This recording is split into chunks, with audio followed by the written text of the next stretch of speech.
Hello guys, कैसे हो आप लोग। चलिए आज स्टार्ट करते हैं माइटोकॉन्ड्रिया के बारे में। देखो, हम लोगों ने जो पिछली जो क्लासें थी उसमें हम लोगों ने कोशिका के बारे में हम लोग बात कर रहे थे और कोशिका से रिलेटेड हम लोगों ने दो कोशिकांग पढ़ लिए थे, कोशिका झिल्ली और कोशिका भित्ति। कोशिका भित्ति केवल पादप कोशिका में पाई जाती है, इसे उसका अध्ययन पादप कोशिका में किया जाता है, और कोशिका झिल्ली पादप कोशिका और जंतु कोशिका दोनों में पाई जाती है, तो इसमें उसका अध्ययन किया जाता है। अब बात करते हैं दोहरी झिल्ली से आबद्ध कोशिकांगों की, जिसमें सबसे पहला हम लोग स्टार्ट करते हैं माइटोकॉन्ड्रिया। तो चलिए स्टार्ट करते हैं माइटोकॉन्ड्रिया के बारे में।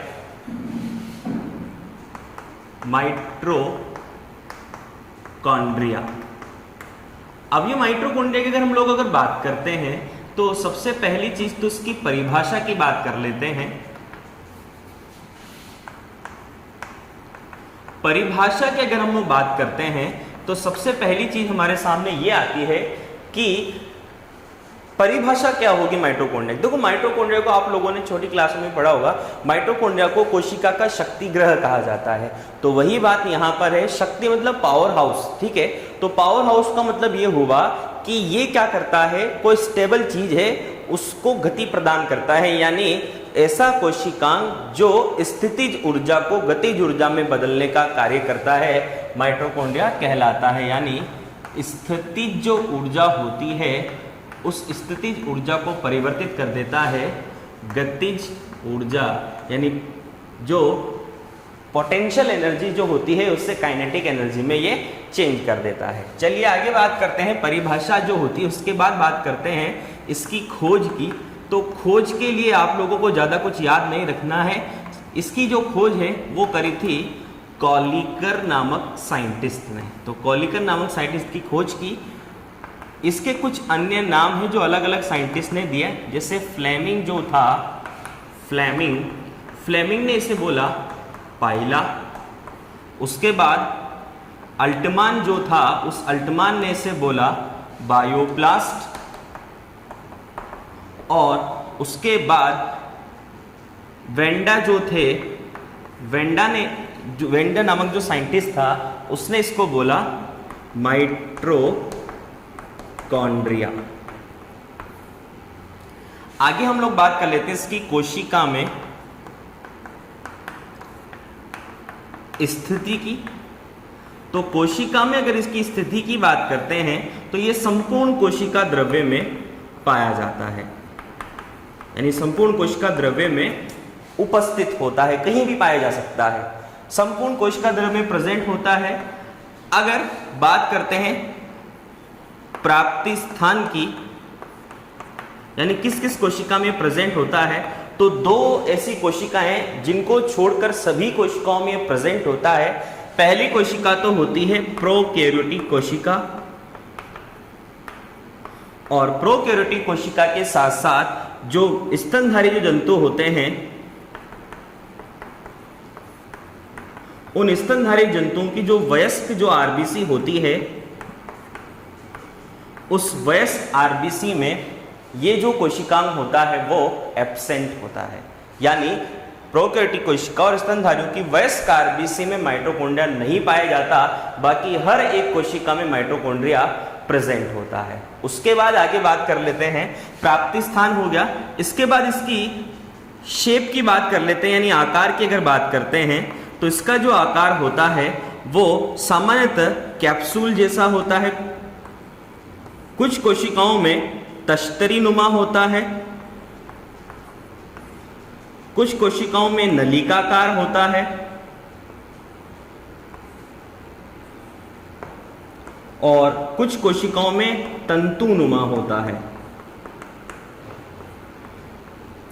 ठीक है, तो ये इसके आकार के बारे में बात होगी। अब अगर हम संरचना की बात कर लेते हैं तो संरचना में पहली चीज तो ये होती है कि माइटोकॉन्ड्रिया जो होता है सामान्यतः कैप्सूल जैसा होता है, और माइटोकॉन्ड्रिया की जो बाह्य सतह होती है उस पर विशेष प्रकार के कण पाए जाते हैं, जिन्हें बोला जाता है बाह्य झिल्ली के कण।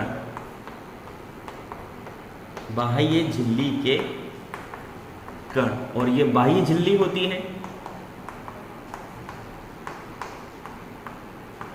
अब जब इसकी टीएस काटते हैं तो भी आंतरिक संरचना जब देखी जाती है तो उसकी आंतरिक संरचना बहुत ज़्यादा स्पेशल होती है, जो आप लोगों को ध्यान में रखनी है। सबसे मेन इंपॉर्टेंट इसकी संरचना है। अब संरचना में बात करते हैं तो सबसे बाहर होती है बाह्य झिल्ली, एक्सटर्नल मेम्ब्रेन। बाह्य झिल्ली जो होती है उसके अंदर आंतरिक झिल्ली पाई जाती है, जो विशेष प्रकार के उंगली नुमा प्रवर्ध नुमा संरचनाएं बनाती हैं इस तरीके से।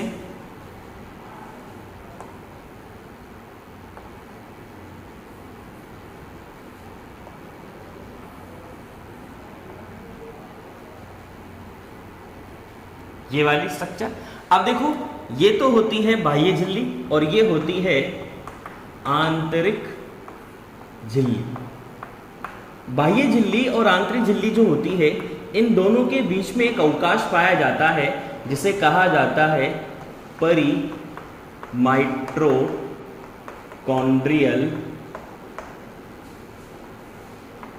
अवकाश, और अगर इंग्लिश में बात करें तो पेरीमाइटोकॉन्ड्रियल स्पेस कहा जाता है। ये उंगली नुमा प्रवर्ध जैसी संरचनाएं जो होती हैं उन्हें क्रिस्टी कहा जाता है, और ये जो क्रिस्टी जो होती हैं उन पर विशेष प्रकार की संरचनाएं पाई जाती हैं। इस प्रकार की बल्ब जैसी संरचनाएं होती हैं, इस प्रकार से पूरे माइटोकॉन्ड्रिया की जो लेयर होती है, आंतरिक लेयर, इस क्रिस्टी वाले भाग पर प्रेजेंट होती हैं, जिन्हें कहा जाता है ऑक्सीसोम, या फिर इसे F1 कण भी कहा जाता है। और इस F1 कण या ऑक्सीसोम का जो आधुनिक जो नाम है, वो आधुनिक नाम है एटीफेज कण, एटीफेज ग्रेन्यूल या एटीफेज कण। इसे एटीफेज क्यों कहा जाता है? माइटोकॉन्ड्रिया को पावर हाउस भी क्यों कहा जाता है? क्योंकि माइटोकॉन्ड्रिया के अंदर ही श्वसन की तीसरा और चौथा चरण कंप्लीट होता है, और श्वसन क्रिया के फलस्वरूप जो ऊर्जा जो होती है, ग्लूकोज से जो ऊर्जा प्रोड्यूस होती है, उस ऊर्जा का संश्लेषण एटीपी के रूप में माइटोकॉन्ड्रिया के अंदर होता है। यानी ऊर्जा किस रूप में होती है? एटीपी के रूप में हमारे शरीर में होती है। तो उस एटीपी का निर्माण कहाँ होता है? माइटोकॉन्ड्रिया जो होता है उसमें होता है। इसलिए इस अणु को, यानी यहाँ पर एटीपी का निर्माण होता है, इसलिए इसे एटीफेज कण, एटीपी का निर्माण करने वाला एटीफेज कण कहलाता है। इस वजह से इसका आधुनिक नाम क्या है? एटीफेज। ऑक्सीसोम भी है और F1 कण भी है और एटीफेज कण भी है, आधुनिक नाम। उसके बाद बात करते हैं माइटोकॉन्ड्रिया के अंदर जो लिक्विड भरा होता है, इस लिक्विड को कहा जाता है मैट्रिक्स। ये जो लिक्विड होता है इसे मैट्रिक्स कहा जाता है। आगे बात कर लेते हैं। उसके बाद इसमें कुछ कैल्शियम और मैग्नीशियम के जो कण होते हैं वो भी प्रेजेंट होते हैं। कैल्शियम और मैग्नीशियम के कण प्रेजेंट होते हैं। इसमें 70S प्रकार का राइबोसोम प्रेजेंट होता है, और डीएनए और आरएनए भी प्रेजेंट होता है। डीएनए जो होता है उसे माइटोकॉन्ड्रियल डीएनए कहा जाता है। माइटोकॉन्ड्रिया में पाया जाने वाला डीएनए माइटोकॉन्ड्रिया। अब देखो, अलग से डीएनए जो होता है, कोशिका, कोशिका के अंदर केंद्र, केंद्र के अंदर क्रोमेटिन जाल, क्रोमेटिन जाल के अंदर गुणसूत्र, गुणसूत्र के अंदर डीएनए। यानी इसका मतलब ये हुआ कि कोशिका के अंदर एक अलग से डीएनए तो होता है, लेकिन माइटोकॉन्ड्रिया नामक जो कोशिकांग जो उस कोशिका के अंदर पाया जाता है, उस माइटोकॉन्ड्रिया नामक कोशिकांग के अंदर भी डीएनए पाया जाता है। इसका मतलब ये हुआ कि माइटोकॉन्ड्रिया कोशिका के अंदर कोशिका है, क्योंकि इसमें कोशिका से रिलेटेड सारी चीजें हैं। तो कोशिका के अंदर एक छोटी कोशिका क्या है? माइटोकॉन्ड्रिया, क्योंकि इसमें डीएनए, स्वयं का डीएनए और स्वयं का आरएनए पाया जाता है। चले आगे बात कर लेते हैं। उसके बाद ये सारी चीजें तो हो गई माइटोकॉन्ड्रिया की संरचना से रिलेटेड, ठीक है। अब माइटोकॉन्ड्रिया जो होता है उसके अगर एक भाग की बात करें, यानी ये वाला भाग निकालते हैं, तो इस वाले भाग की स्ट्रक्चर देखें तो ये बाह्य संरचना और आंतरिक संरचना इस प्रकार से उंगली नुमा प्रवर्ध जैसी संरचना बनाती है, और जिस पर ऑक्सीसोम या F1 कण जो होते हैं वो प्रेजेंट होते हैं। इस प्रकार से ऑक्सीसोम या F1 कण प्रेजेंट होते हैं, ये वाले।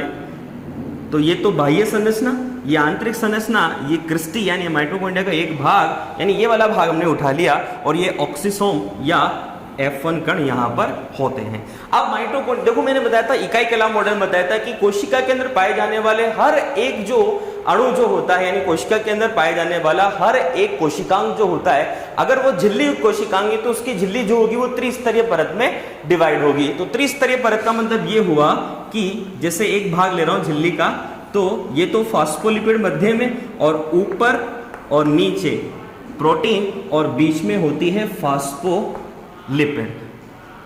ये 15 एंगस्ट्रोम, ये भी 15 एंगस्ट्रोम और ये 30 एंगस्ट्रोम। तो इस तरीके से झिल्ली जो होती है वो त्रिस्तरीय परत के रूप में होती है। यानी इकाई कला मॉडल के अनुसार जिस प्रकार कोशिका झिल्ली जो होती है वो त्रिस्तरीय होती है, उस प्रकार कोशिकांग की जो झिल्ली होती है वो भी त्रिस्तरीय होती है।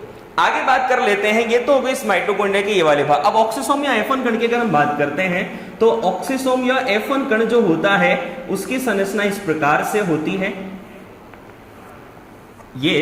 इसमें ये तो होता है आधार जिसे हम लोग बेस बोलते हैं, ये होता है वृंत जिसे हम स्टाल्क बोलते हैं, और ये होता है सिर जिसे हम लोग हेड बोलते हैं। और इसकी पूरी जो लेंथ होती है 110 एंगस्ट्रोम होती है, यानी 110 एंगस्ट्रोम इसकी पूरी लेंथ होती है। तो आधार, वृंत और सिर भाग ये ऑक्सीसोम की संरचना हो गई हमारे सामने। तो कुल मिला के अगर देखा जाए तो माइटोकॉन्ड्रिया जो होता है उस माइटोकॉन्ड्रिया के अंदर एक विशेष प्रकार की क्वालिटी और पाई जाती, क्योंकि स्वयं का डीएनए स्वयं का आरएनए है।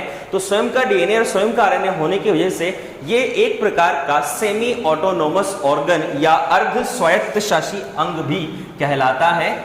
सेमी ऑटोनोमस अंग या फिर अर्ध स्वायत्त शासी अंग कहलाता है। इसका मतलब यह होता है कि एक माइटोकॉन्ड्रिया अपने समान दूसरा माइटोकॉन्ड्रिया बनाने की क्षमता रखता है। यानी कुल मिला के अगर इसके विभाजन की बात करें या फिर इसके डेवलपमेंट की या उद्भव की बात करते हैं, इवोल्यूशन की बात करते हैं, तो नए माइटोकॉन्ड्रिया का निर्माण पुराने माइटोकॉन्ड्रिया में वृद्धि से या फिर विभाजन से होता है। तो इसके उद्भव के बारे में ये बात होगी कि पुराने माइटोकॉन्ड्रिया का ही जेरोक्स नया माइटोकॉन्ड्रिया बना लेता है, यानी पुराना माइटोकॉन्ड्रिया जेरोक्स बनाकर ही नए माइटोकॉन्ड्रिया का निर्माण करता है, क्योंकि खुद का डीएनए और खुद का आरएनए इसके पास होता है, इसलिए इसे अर्ध स्वायत्त शासी अंग भी कहा जाता है। तो ये माइटोकॉन्ड्रिया से रिलेटेड हमने सारी बातों की बात कर ली। अब चलिए इनके कार्यों की बात कर लेते हैं, माइटोकॉन्ड्रिया के जो वर्क होते हैं उसके बारे में बात कर लेते हैं। तो पहला जो कार्य होता है माइटोकॉन्ड्रिया का, पहला कार्य होता है माइटोकॉन्ड्रिया को जो कोशिका है उस कोशिका का शक्ति ग्रह कहा जाता है, क्योंकि इसमें ऊर्जा का निर्माण होता है, एटीपी के रूप में ऊर्जा का निर्माण होता है। क्योंकि श्वसन जो एक प्रक्रिया होती है उस श्वसन प्रक्रिया को आप कैसे करते हैं? श्वसन का मतलब ऐसा नहीं होता श्वास को भरना और श्वास को छोड़ना। ये श्वास को भरना और श्वास को छोड़ना ये क्रिया श्वसन ना कहलाकर संवातन कहलाती है। श्वसन क्रिया क्या होती है? हमारे लंग्स में यानी फेफड़ों में ऑक्सीजन हम लोगों ने पहुंचा दी, फेफड़ों से ये जो ऑक्सीजन जो होती है वो रुधिर में जाती है, रुधिर जो होता है उस ऑक्सीजन को लेके हमारे हार्ट में जाता है, हार्ट जो होता है वो हमारे पूरे शरीर की बॉडी में ऑक्सीजन को पहुंचाता है। ऑक्सीजन चलो पहुंच जाती है, ऑक्सीजन पहुंचने के बाद शरीर की हर एक कोशिकाओं में ऑक्सीजन को पहुंचाया जाता है। क्यों पहुंचाया जाता है? क्योंकि हमने भोजन जो है उसको ग्रहण करके भोजन का डाइजेशन किया और पचित भोजन को भी रक्त की सहायता से कहां पहुंचा दिया जाता है? कोशिकाओं में। अब उस पचित भोजन से हमें ऊर्जा प्राप्त करनी है, तो पचित भोजन से ऊर्जा प्राप्त करने के लिए श्वसन की क्रिया हमें स्टार्ट करनी पड़ती है। अब श्वसन की जो क्रिया होती है वो स्टार्ट हम लोगों ने कर दी। श्वसन की क्रिया में क्या किया? हम लोगों ने ऑक्सीजन को ग्रहण किया और ब्लड की सहायता से कोशिकाओं के यानी हर कोशिकाओं में पहुंचा दिया। अब वहां पर भोजन है किस रूप में? ग्लूकोज के रूप में। किस रूप में होता है? ग्लूकोज के रूप में। यानी मेन जो ऊर्जा प्राप्त होती है वो ग्लूकोज से ही ऊर्जा में प्राप्त होती है। तो कोशिकाओं के अंदर ग्लूकोज है, ऑक्सीजन आया, ग्लूकोज और ऑक्सीजन दोनों ने आपस में क्रिया करी और दोनों ने आपस में जब क्रिया करी तो CO2 का निर्माण हुआ, जल का निर्माण हुआ और लास्ट में जब दोनों टकराते हैं तो ऊर्जा उत्पन्न होती है और 38 एटीपी का एक ग्लूकोज के अणु से 38 एटीपी का निर्माण होता है या 686 किलो कैलोरी ऊर्जा हम लोगों को प्राप्त होती है। अब वो 686 किलो कैलोरी जो ऊर्जा होती है उसका उपयोग हम चलने फिरने, दौड़ने, भागने, उठने बैठने सब चीजों में करते हैं। तो यही सारी बातें थी कि माइटोकॉन्ड्रिया जो होता है उसका इतना महत्व होता है। अब माइटोकॉन्ड्रिया से रिलेटेड जो श्वसन प्रक्रिया जो होती है, ये श्वसन प्रक्रिया 4 चरणों में संपन्न होती है। पहला चरण होता है ग्लाइकोलाइसिस, दूसरा चरण होता है ऑक्सीडेटिव फास्फोरिलीकरण और तीसरा चरण होता है क्रेब्स चक्र। ये सारी चीजें ये जो चक्र है, ये चक्र आपके अभी 11th वाले सिलेबस में नहीं है, जब आपके 12th में आएंगे तो वहां बात कर लेंगे हम लोग। अब जो उसके बाद देखो क्रेब्स चक्र हो गया तीसरा, और चौथा है आपके ऑक्सीडेटिव डीकार्बोक्सिलेशन। तो ये इस तरीके से कुल मिला के जिसे इलेक्ट्रॉन ट्रांसफर सिस्टम भी कहा जाता है, तो ये 4 चरण कंप्लीट होते हैं। इन 4 में से 2 चरण क्रेब्स चक्र और ऑक्सीडेटिव फास्फोरिलेशन जो होता है वो कंप्लीट जो होता है वो होता है हमारे माइटोकॉन्ड्रिया जो होता है उसके अंदर। अब माइटोकॉन्ड्रिया के मैट्रिक्स में तो क्रेब्स चक्र संपन्न होता है, और जो माइटोकॉन्ड्रिया में पाए जाने वाला जो F1 कण या एटीपेज कण जो होता है उसमें इलेक्ट्रॉन ट्रांसफर सिस्टम या ETS या फिर उसे बोलते हैं ऑक्सीडेटिव फास्फोरिलेशन। तो इस तरीके से श्वसन के 4 चरण ग्लाइकोलाइसिस, ऑक्सीडेटिव डीकार्बोक्सिलेशन, क्रेब्स चक्र और ऑक्सीडेटिव फास्फोरिलेशन या फिर इलेक्ट्रॉन परिवहन तंत्र या फिर इलेक्ट्रॉन ट्रांसपोर्ट सिस्टम। तो इस तरीके से पूरे टोटल 4 चरण में हमारी श्वसन क्रिया संपन्न होती है। तो आगे से आप लोग ध्यान रखें, श्वसन का मतलब ये होता है, श्वसन का मतलब श्वास को भरना और श्वास को छोड़ना नहीं होता। ये क्रिया संवातन होती है या ब्रीथिंग होती है, इंग्लिश में अगर बोले तो ब्रीथिंग क्रिया होती है, और श्वसन क्रिया इन 4 चरणों में ये कंप्लीट होती है। टोटल ग्लूकोज का ऑक्सीकरण हो जाता है जिसके फलस्वरूप में ऊर्जा प्राप्त होती है। तो ऊर्जा माइटोकॉन्ड्रिया में बनती है, इस वजह से माइटोकॉन्ड्रिया को जो कोशिका है उस कोशिका का पावर हाउस कहा जाता है। आगे हम लोग अगर बात करते हैं, माइटोकॉन्ड्रिया जो होता है उसे अर्धस्वायत्त अंग कहा जाता है, क्योंकि खुद में प्रतिकृति की ये क्षमता इसमें पाई जाती है। और जैसा कि मैंने आप लोगों को बताया क्रेब्स चक्र और जो इलेक्ट्रॉन ट्रांसफर सिस्टम है वो इसमें संपन्न होता है, उसके बारे में बात कर ली। अब 2 चीजें और इंपॉर्टेंट आप लोगों को ध्यान रखनी है। माइटोकॉन्ड्रिया जो शुक्राणु कोशिका जो होती है, जब शुक्राणु की संरचना हम लोग पढ़ेंगे तो शुक्राणु कोशिका का जो मध्य भाग जो होता है उस मध्य भाग में माइटोकॉन्ड्रिया बहुत सारे पाए जाते हैं। क्यों पाए जाते हैं? क्योंकि शुक्राणु को जो मादा का योनि जो मार्ग है उस योनि मार्ग से अंडवाहिनी तक पहुंचना होता है। और अंडवाहिनी में क्यों पहुंचना होता है? क्योंकि अंडवाहिनी में उपस्थित जो अंडाणु है उस अंडाणु को ये क्या करता है, फ्यूज करता है, संलयित होता है, और अंडाणु और शुक्राणु आपस में मिलकर जाइगोट का निर्माण करते हैं, जिससे नई जो पीढ़ी होती है उसका विकास होता है। तो यही सारी चीजें हैं कि निषेचन क्रिया को संपन्न बनाने के लिए जो शुक्राणु जो होता है उस शुक्राणु के मध्य भाग में माइटोकॉन्ड्रिया बहुत सारी संख्या में पाए जाते हैं, ताकि वो उसको गति कराने के लिए एक तरह से पेट्रोल का काम करें, यानी गति कराने के लिए एनर्जी दें शुक्राणु कोशिका को, ताकि वो अंडवाहिनी तक पहुंच जाए और आराम से अंडाणु से संलयित होकर जाइगोट का निर्माण करे। तो मध्य भाग में माइटोकॉन्ड्रिया बहुत सारी संख्या में पाए जाते हैं। इसी प्रकार जो अंडाणु कोशिका जो होती है उस अंडाणु कोशिका में जो पीतक जो होता है, देखो मनुष्य जो होता है, मनुष्य अंडे नहीं देता, मनुष्य तो स्तनधारी जंतु है, बच्चे देता है, लेकिन जो अंडे देने वाले जो जंतु होते हैं उनमें भ्रूण को पोषण प्रदान करने के लिए एक विशेष प्रकार का पदार्थ होता है जिसे कहा जाता है पीतक। तो अंडे के अंदर पीतक होता है, उस पीतक में बहुत सारे माइटोकॉन्ड्रिया होते हैं। तो इस तरीके से माइटोकॉन्ड्रिया बहुत सारे होने की वजह से माइटोकॉन्ड्रिया के बादल भी कहा जाता है उस चीज को। तो यानी बादल के रूप में माइटोकॉन्ड्रिया उसमें पाए जाते हैं बहुत सारी संख्या में। तो वो क्या करते हैं, उसको पीतक जो होता है उस पीतक निर्माण के लिए एनर्जी का प्रोड्यूस करते हैं, और कुल मिला के भ्रूण को पोषण प्रदान करने वाला जो पदार्थ होता है वो पीतक होता है। इस पीतक के अंदर ही बहुत सारी संख्या में माइटोकॉन्ड्रिया प्रेजेंट होते हैं। तो हम लोगों ने माइटोकॉन्ड्रिया के बारे में कंप्लीट स्टडी करी। जहां पर आप लोगों को डाउट होता है मुझे पर्सनली मैसेज करें, कमेंट करें, जो भी है उस डाउट को क्लियर किया। अब बात करते हैं दूसरे दोहरे झिल्ली से आबद्ध कोशिकाएं की, जिसे हरित लवक कहा जाता है। तो बात करते हैं हरित लवक के बारे में, लेकिन हरित लवक को पढ़ने से पहले हम लोगों को ये बात की जानकारी होनी चाहिए कि क्या हरित लवक एक प्रकार का वर्णक है? तो हाँ, एक प्रकार का वर्णक है जो हरा रंग प्रदान करता है। इसके अलावा भी कुछ और वर्णक होते हैं। तो इसके अलावा अगर देखा जाए तो पादपों में 3 प्रकार के वर्णक पाए जाते हैं। तो कुल मिला के हमारा जो टॉपिक होगा वो होगा लवक या प्लास्टिड, जो केवल पादपों में ही प्रेजेंट होते हैं। तो चलिए स्टार्ट करते हैं, लवक या प्लास्टिड के बारे में बात करते हैं। तो देखो हमारा टॉपिक है प्लास्टिड, जिसे लवक कहा जाता है। अब सबसे पहले बात करें, लवक जो शब्द दिया या प्लास्टिड जो शब्द दिया वो दिया हेकल ने, और अगर लवक की खोज की बात करें तो लवक की खोज जो करी वो करी शिम्पर ने, यानी शिम्पर नामक जो वैज्ञानिक था उसने इसकी खोज करी। अगर प्लास्टिड की बात करते हैं तो कवक कोशिका, जीवाणु कोशिका, कवक कोशिका और जीवाणु कोशिका जो होती है उसको छोड़कर पृथ्वी पर पाए जाने वाली जितनी भी कोशिकाएं होती हैं उन सभी कोशिकाओं में लवक पाया जाता है। जंतु कोशिका में तो पाया ही नहीं जाता। तो देखो, जीवाणु कोशिका, कवक कोशिका और जंतु कोशिका को छोड़कर जो जितनी भी कोशिकाएं होती हैं उन सब में प्लास्टिड या लवक प्रेजेंट होता है। रंग के आधार पर ये 3 प्रकार का होता है लवक। पहला होता है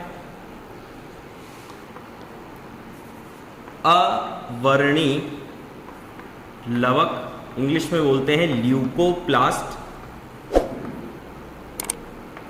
दूसरा होता है वर्णी लवक जिसे कहा जाता है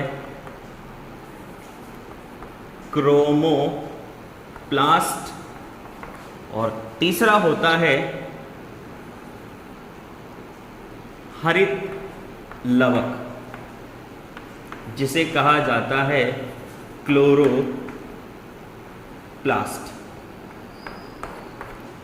अब अवर्णी लवक जो होता है ये 3 प्रकार का होता है। यानी देखा जाए तो सबसे पहली चीज अगर हम लोग बात करते हैं तो इनकी डेफिनेशन आप लोगों को नाम से पता लग गया होगा।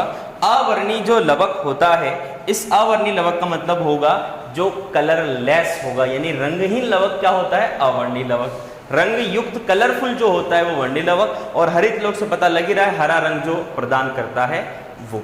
चलिए सबसे पहले बात कर लेते हैं अवर्णी लवक। देखो, अवर्णी लवक जो होता है ये ऐसे लवक होते हैं जो पौधे के ऐसे भाग जहां पर प्रकाश नहीं पहुंचता है, यानी जैसे भूमिगत तने जो होते हैं, जड़ जो होती हैं, उनमें ये प्रेजेंट होता है अवर्णी लवक। और अवर्णी लवक जो होते हैं वो कलरलेस होते हैं। दूसरी बात, भोजन के संचय जो होता है, यानी जहां पर भोजन का संचय होता है इस लवक का निर्माण वहां पर होता है। तो भोजन के संचय के आधार पर या भोजन के आधार पर ये 3 प्रकार के होते हैं मेनली।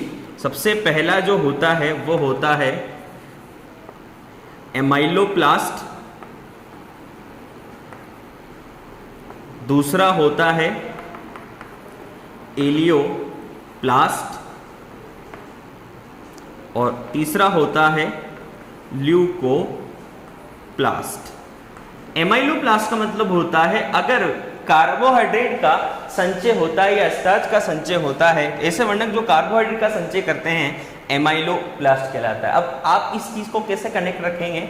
एमाइलेज एक एंजाइम होता है जो कार्बोहाइड्रेट का पाचन करता है, जो आप लोगों ने छोटी क्लास जो होगी उसमें पढ़ा होगा। एमाइलेज एंजाइम जो होता है वो कार्बोहाइड्रेट का पाचन करता है या ग्लूकोज का पाचन। तो एमाइलेज से याद रखो कार्बोहाइड्रेट का संचय करने वाला। उसके बाद इलियोप्लास्ट जो होता है, और इलियोप्लास्ट के बाद ये वाला जो होता है इलियोप्लास्ट जो होता है वो वसा का संचय करने वाला वर्णक होता है। तो वसा का संचय करने वाला जो वर्णक होता है वो इलियोप्लास्ट होता है। और तीसरा हमारे पास होता है प्रोटीनोप्लास्ट।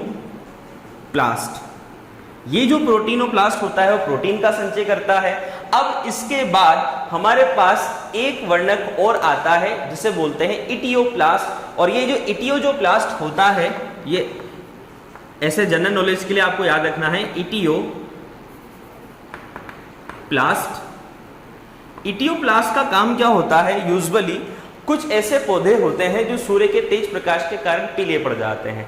तो पीले पड़ जाने के बाद उसमें विशिष्ट प्रकार के वर्णक का निर्माण होता है जिसे इटियोप्लास्ट कहते हैं। और पादपों में एक रोग हो जाता है पौधे के पीले पड़ने पर, पांडुरता रोग जिसे बोला जाता है। तो पांडुरता रोग वाले जो पौधे होते हैं, यानी पीले जो पड़े जो पौधे होते हैं, उनमें इस प्रकार का अवर्णी लवक पाया जाता है जिसे बोलते हैं इटियोप्लास्ट। ये तो हो गए हम लोगों ने अवर्णी लवक के बारे में बात करी। वर्णी लवक की अगर हम लोग बात करते हैं तो वर्णी लवक के बारे में आप लोगों को ध्यान रखना है कि ऐसे लवक जो पौधे के कलरफुल भागों में पाए जाते। कलरफुल भाग कौन कौन से होंगे? एक तो पौधे का फल वाला भाग और एक पुष्प वाला भाग। तो ये कहाँ प्रेजेंट होंगे? फल व जो फूल वाले जो भाग होते हैं उनमें ये प्रेजेंट होंगे। ये पौधे को लाल, नारंगी या पीला रंग प्रदान कराते हैं, ठीक है। और वर्णी लवक जो होते हैं वो पौधे को कलरफुल भाग यानी कलर जो प्रदान कराते हैं वो वर्णी लवक ही प्रदान कराते हैं। वर्णी लवकों की बात करें तो ये दो प्रकार के होते हैं। पहला जो होता है उन्हें बोलते हैं कैरोटीन। अब कैरोटीन जो होता है यानी कैरोटीनोइड्स जिसे बोलते हैं, कैरोटीनोइड, कैरोटीनोइड जो होते हैं ये पौधे को लाल, नारंगी, पीला रंग प्रदान कराते हैं। और लाल, नारंगी, पीला रंग प्रदान करने के साथ साथ ये जो वर्णक जो होते हैं, कैरोटीनोइड जो होते हैं वो दो प्रकार के होते हैं। पहला जो होता है वो होता है कैरोटीन। कैरोटीन के बारे में आप लोगों को ध्यान रखना है, पौधे को लाल रंग जो प्रदान किया जाता है वो कैरोटीन की वजह से होता है। लाल मिर्च और जो टमाटर जो होता है उन दोनों में एक विशेष प्रकार का कैरोटीन प्रेजेंट होता है जिसे ल्यूकोपीन कहा जाता है, ल्यूकोपीन या लाइकोपीन। तो ये ल्यूकोपीन जो होता है वो एक प्रकार का कैरोटीन होता है जिसकी वजह से लाल मिर्च और टमाटर का रंग रेड कलर का, रेडिश होता है। उसके बाद अगर बात करते हैं बीटा कैरोटीन की, बहुत सारे कैरोटीन होते हैं, alpha carotene, beta carotene, gamma carotene, जिसमें से बीटा जो कैरोटीन होता है वो गाजर जो होती है उसकी जड़ों में या गाजर में पाया जाता है। तो गाजर जो होती है उस गाजर में बीटा कैरोटीन प्रेजेंट होता है। दूसरा जो होता है वो होता है कैरोटीन जो होता है, उसके बाद आता है ज़ैंथोफिल।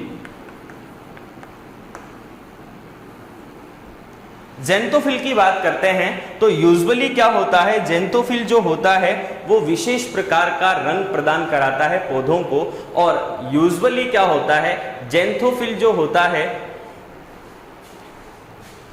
ज़ैंथोफिल जो होता है वो पौधों को यानी जो पौधे होते हैं उनको पीला रंग प्रदान कराता है। और एक ज़ैंथोफिल होता है जिसे बोला जाता है फ्यूकोजैंथीन, फ्यूकोजैंथीन। ये जो फ्यूकोजैंथीन होता है ये जो भूरे शैवाल जो होते हैं उनमें प्रेजेंट होता है और उनको भूरा रंग प्रदान कराता है। तो ये चीज़ें आप लोगों को ध्यान रखनी है। हम लोग बात कर रहे हैं वर्णी लवक की। वर्णी लवक जो होता है उसमें पहला प्रकार पड़ा कैरोटीनोइड। कैरोटीनोइड दो प्रकार का है, कैरोटीन और ज़ैंथोफिल। अब उसके बाद दूसरा जो प्रकार होता है, दूसरा प्रकार है हमारे पास फाइकोबिलिन्स। फाइकोबिलिन्स जो होता है वो पौधे को नीला हरा जो रंग होता है वो प्रदान कराता है। तो नीला हरा रंग प्रदान करने वाला जो वर्णक होता है वो फाइकोबिलिन्स होता है। और फाइकोबिलिन्स जो होता है वो तीन टाइप का होता है। एक तो होता है फाइकोसाइनिन,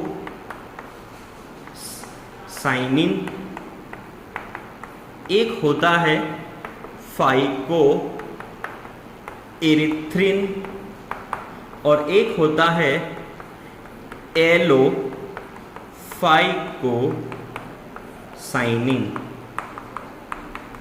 तो इस तरीके से हम लोगों ने वर्णी लवक के बारे में बात करी। तो वर्णी लवक जो होता है वो दो प्रकार का, कैरोटीनोइड, फाइकोबिलिन्स।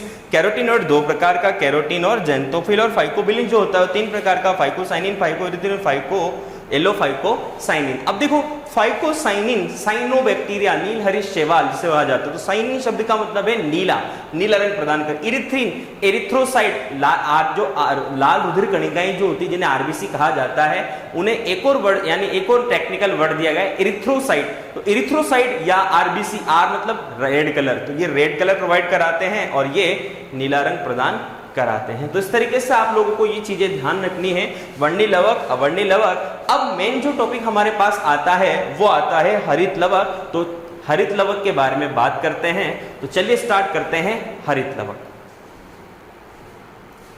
देखो बात करते हैं हरित लवक के बारे में। सबसे पहली चीज तो हरित लवक जिसे क्लोरोप्लास्ट कहते हैं, एक साइंटिस्ट थे मेयर जो थे, उन्होंने सबसे पहले इसे पादप कोशिका में देखा और इन्होंने इसका नाम रखा ओटोप्लास्ट। उसके बाद इसकी खोज का श्रेय जो दिया जाता है वो शिम्पर को दिया जाता है। एक साइंटिस्ट और थे इरेरा ने इसका नाम दिया था, यानी जो क्लोरोप्लास्ट जो नाम दिया था वो इरेरा ने दिया था। हरित लवक जो होता है उसमें विशेष प्रकार का एक वर्णक पाया जाता है जिसे क्लोरोफिल कहा जाता है।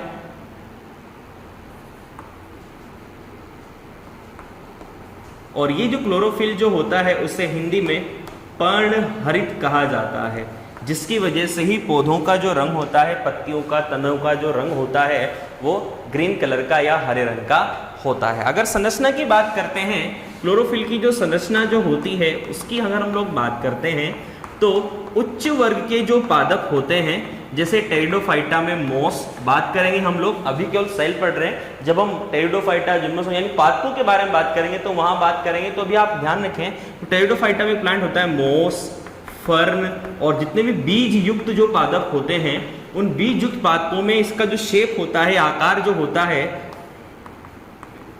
वो आकार जो होता है वो या तो वृत्ताकार यानी गोल, या फिर अंडाकार, या फिर दीर्घ वृत्ताकार होता है। उसके बाद अगर बात करते हैं कुछ निम्न श्रेणी के पादपों में, जैसे शैवालों की अगर हम लोग बात करते हैं तो सबसे पहला आता है प्यालेनुमा। प्यालेनुमा जो होता है वो पाया जाता है क्लेमाइडोमोनास में।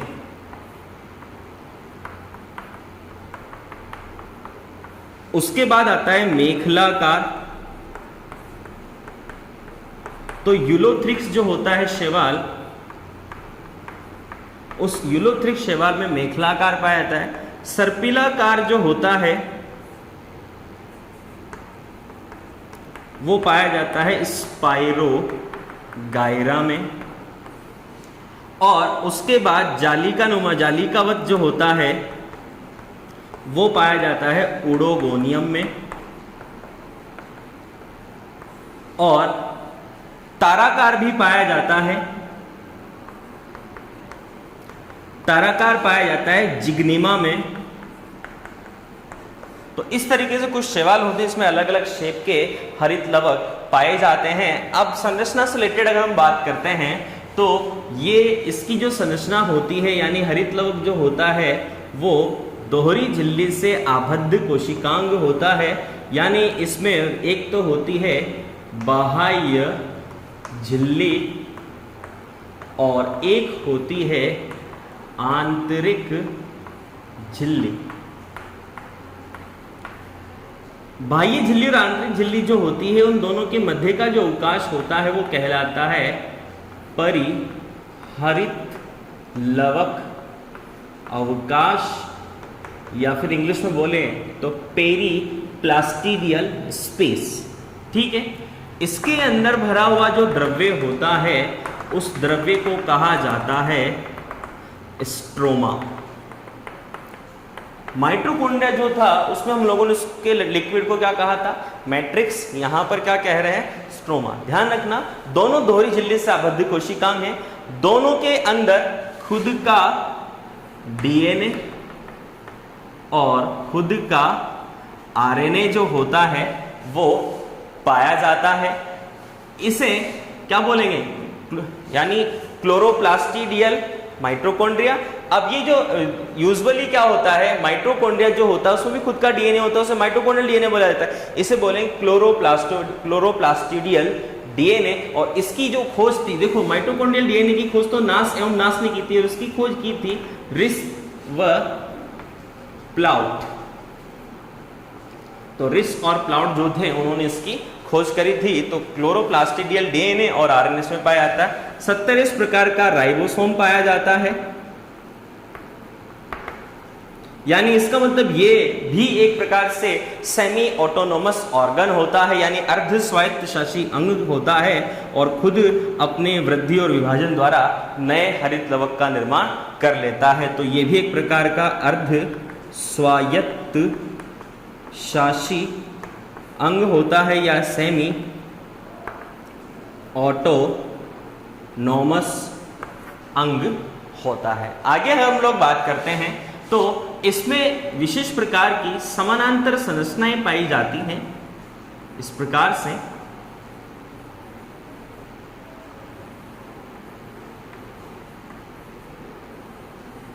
जिन्हें लैमेली कहा जाता है।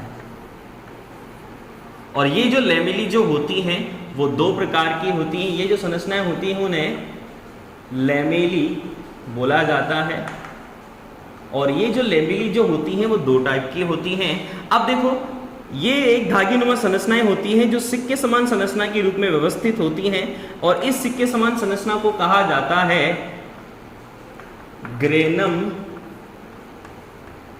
थाइलेकाइट।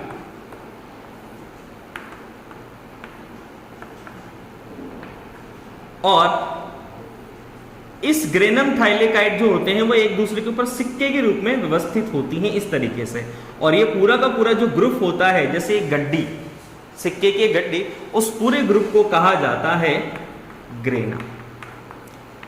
तो बहुवचन तो होता है ग्रेना, और सिंगल जो होती है ग्रेनम थाइलेकाइट या थाइलेकाइट। ठीक है, उसके बाद बात करते हैं स्ट्रोमा जो भाग होता है उसमें पाई जाने वाली जो लैमेली होती है उसे स्ट्रोमा लैमेली कहते हैं, और ग्रेना वाले भाग में पाए जाने वाले को ग्रेना लैमेली कहते हैं, जिससे ही थाइलेकाइट का निर्माण होता है।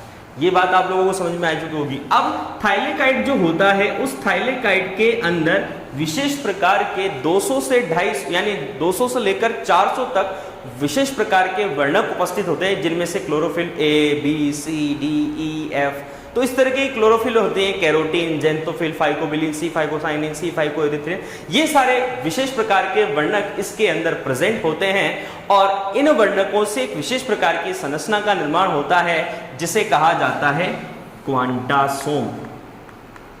और ये जो क्वांटासोम जो होता है, ये क्वांटासोम प्रकाश संश्लेषण की इकाई होता है, यानी मेन कार्य हरित लवक का क्या होता है, प्रकाश की उपस्थिति में भोजन का निर्माण, जिसे प्रकाश संश्लेषण कहा जाता है। तो प्रकाश संश्लेषण की इकाई क्वांटासोम होती है, जिसके अंदर 200 से लेकर 400 तक विशेष प्रकार के वर्णक पाए जाते हैं। एक साइंटिस्ट था मेंके, जिसने थाइलेकाइट के बारे में बताया था। तो मेंके नामक जो साइंटिस्ट था उसने थाइलेकाइट जो था उसके बारे में बताया था। आगे हम लोग अगर बात करते हैं तो जो माइटोकॉन्ड्रिया का डीएनए हो, चाहे हरित लवक का डीएनए हो, ये एकल सूत्री डीएनए होते हैं, वरना नॉर्मली क्या होता है, द्विसूत्री डीएनए पाया जाता है। जो जितने भी वयस्क जंतु होते हैं यानी जंतु कोशिकाएं जो होती हैं, उनका जो डीएनए होता है वो द्विसूत्री होता है। लेकिन जो माइटोकॉन्ड्रिया और जो हरित लवक होता है, उनका जो डीएनए होता है वो एकल सूत्री होता है, गोलाकार होता है, और नग्न डीएनए के रूप में पाया जाता है। एक चीज आप लोगों को और ध्यान रखनी, इसी हरित लवक में एक विशेष प्रकार का एंजाइम पाया जाता है जिसे कहा जाता है रुबिस्को एंजाइम। ये रुबिस्को एंजाइम जो होता है, ये प्रकृति में सर्वाधिक मात्रा में पाया जाने वाला एंजाइम प्रोटीन होती है, यानी एंजाइम होता है और एंजाइम प्रोटीन से मिलकर बने होते हैं। तो चाहे ये बोल दो चाहे ये बोल दो, सर्वाधिक मात्रा में पाया जाने वाला एंजाइम रुबिस्को एंजाइम, सर्वाधिक मात्रा में पाया जाने वाला एंजाइमेटिक प्रोटीन रुबिस्को प्रोटीन। ठीक है, तो ये चीज आप लोगों को नॉलेज के लिए ध्यान रखनी है। तो हम लोगों ने क्लोरोफिल जो हरित लवक था उसकी संरचना के बारे में बात करी, और इसके बाद हम इसके कार्यों की ओर बात कर लेते हैं। तो प्रकाश संश्लेषण, मेन काम तो क्या, प्रकाश संश्लेषण की जो कार्य होता है वो हरित लवक के द्वारा किया जाता है। O2 CO2 का जो बैलेंसिंग होती है वातावरण में, उसको बैलेंस भी कौन करता है, यही करता है। क्योंकि देखो हरित लवक का काम क्या है, बाहर पाए जाने वाले वातावरण में, वायुमंडल में पाए जाने वाले CO2 को ग्रहण करके उस CO2 और जल की सहायता से ग्लूकोज का निर्माण, यही हमारा प्रकाश संश्लेषण होता है। तो O2 CO2 का संतुलन कौन करिए, और इस प्रोसेस में ऑक्सीजन का निर्माण होता है, CO2 को ग्रहण करता है और ऑक्सीजन का ये निर्माण करता है। तो ये पूरी प्रकाश संश्लेषण की प्रोसेस में O2 CO2 को क्या हो रही है, बैलेंसिंग हो रही है। CO2 की कमी होने से ग्लोबल वार्मिंग जो होगी वो ग्लोबल वार्मिंग भी कम करेगा। तो ग्लोबल वार्मिंग में CO2 के कम होने की वजह से, क्योंकि पौधे क्या करते हैं, CO2 को अवशोषण करते हैं, CO2 कम होने की वजह से ग्लोबल वार्मिंग भी कम होती है, तो उसमें ये सहायता करते हैं। कुल मिला के प्रकृति में हरियाली जो बनी रहती है वो हरित लवक के कारण ही बनी रहती है। हरित लवक जो होता है उसका एक काम और होता है, बहुत ज्यादा पौधे की जो विशेष संरचना जो होती है वो पौधे की विशेष संरचना हरित लवक ही होती है।